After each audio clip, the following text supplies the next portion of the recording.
Hey there, this is Emily Geiser, and I come on here and share some of the things that I have done to be happier and healthier in a toxic, fattening world. And with October being Breast Cancer Prevention Month, there's actually a lot to talk about. So I'm going to be brief here because in all honesty, I get more nervous as these videos go on.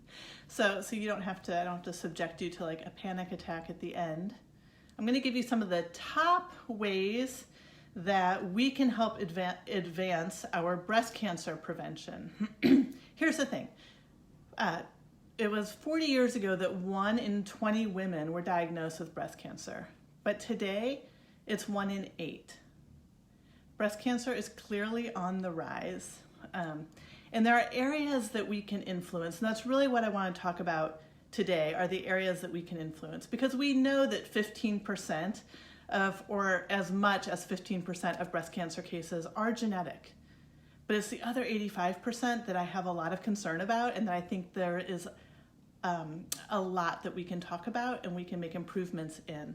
Now, there's not one thing that we can do. Breast cancer isn't caused by one thing, and I'm not going to suggest that.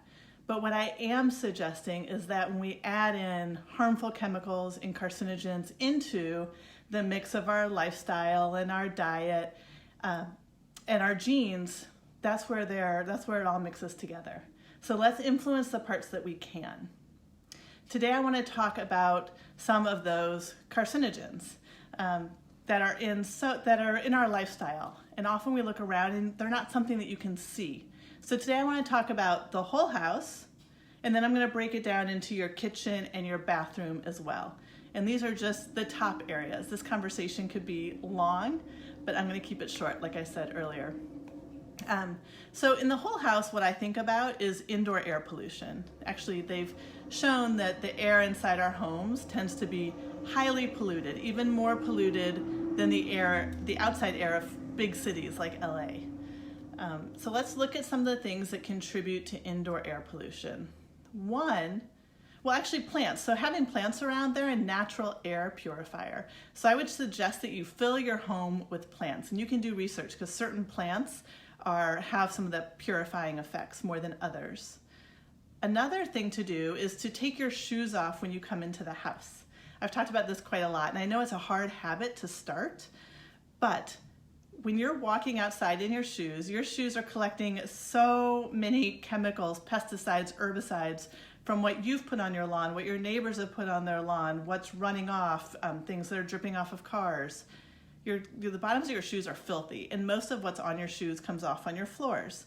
And they've shown that house dust, the chemicals in house dust, is actually what contributes to pollution. So taking your shoes off outside before you come in does a lot to help with that indoor air pollution. The other thing in your house that I'm going to talk about is fragrance. Fragrance is, I used to be a big fan of fragrance. I still am, actually. I like smells, but a lot of those give me headaches. I rely on essential oils personally. They're cleaner and purer. The fragrance, the synthetic fragrance that is in your laundry detergent and your cleaning supplies, and maybe the air fresheners that you plug in or spray around, or your candles, is very toxic. So start cleaning up your fragrances and opt for fragrance-free. Like when you're doing your laundry, you shouldn't smell anything unless you've added essential oils. I've shown you my laundry tricks in the past, and they are all fragrance-free and work really well. Also, to limit the stain-resistant and flame-retardant chemicals that you have in your home, which you can find on your rugs and furniture and clothing and just fabrics and textiles, reducing that helps with your indoor air pollution a lot.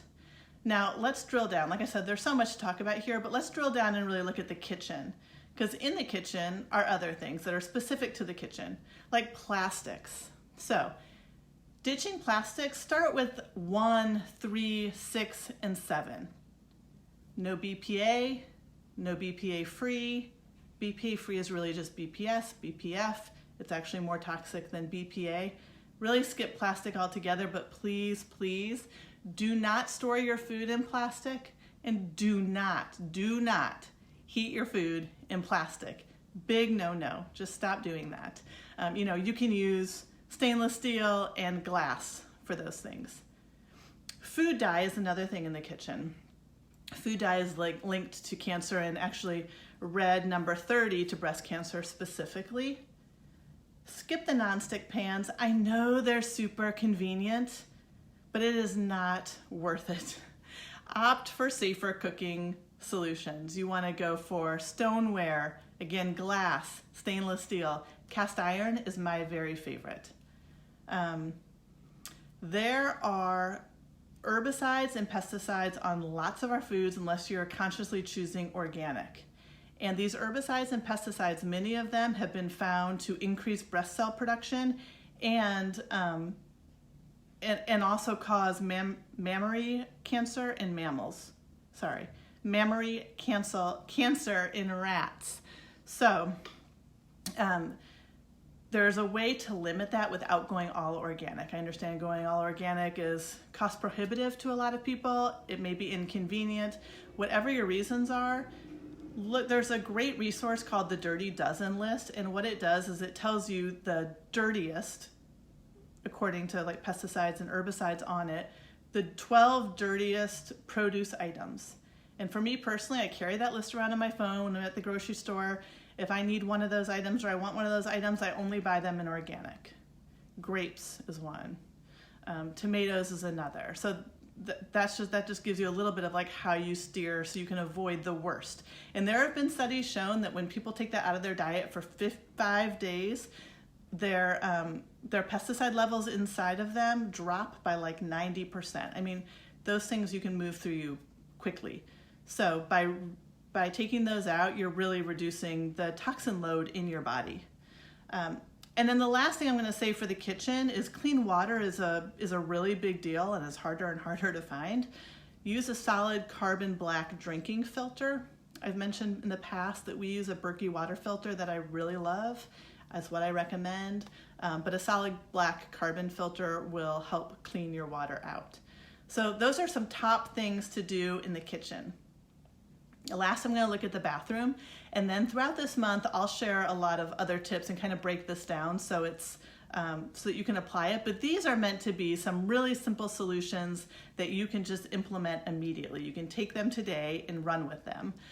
So in the bathroom, getting rid of vinyl. So it's along the lines of plastic, right? But vinyl shower curtains off gas every single time you shower, and they're terrible. So replace them with organic cotton would be better, but I know why that is tricky in a bathroom. And so polyester is another good option. It does not off gas. The second thing I'm going to tell you about is triclosan. Now, triclosan has been banned in soap, in hand soap, but it is still allowed to be in toothpaste. And here's the thing about triclosan. When triclosan mixes with the chlorine in your tap water, it creates chloroform gas. This is a neurological and hormone disruptor. Disgusting. So check your tubes of toothpaste. Right now, go look at your toothpaste tube. If it has triclosan, switch. Get to something safer. I can help you find safer items. I have switched to safer too. And this is what I love to do with my clients, is kind of help them glance at their house and find the simplest ways to make the biggest impact. That's really what it's about. We all need an easy button.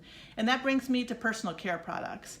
So for me personally, my easy button has been Beauty Counter, because 5 years ago when I started looking at cleaning my skincare products safer, I was really surprised that my organic, all-natural products that I had bought at Whole Foods were not nearly as safe as I thought they should be. And so I did an overhaul of my personal care products, and I have found Beauty Counter to meet my needs on all of those. But the thing I do with my clients is help give you resources so that you can find the products that you want to use for you. In your personal care products, you definitely want to watch out for fragrances. I mentioned that earlier in the video. Phthalates, parabens, and don't be duped by marketing, by the labels. If something says paraben free, the sad truth is it may not be. So if you're not sure, reach out to me and we can look at your products and I can help you make sure that you're in the safest products possible. But these are a few of the things that we can be doing to help advance our breast care prevention. In personal care products, companies are willing to use carcinogens, known carcinogens, because they're legal. The last law that was passed governing, the last major federal law that was passed governing the personal care industry was in 1938. So it has been a long time and a lot of chemicals since a law has been passed, 80,000 chemicals to be exact. So they're not banned. If they're legal, companies are using them. So make sure that you are being your own advocate for your health and you're not leaving it up to big pharma and other big companies to do that for you. All right, thanks for tuning in today. Have a happy and healthy Monday.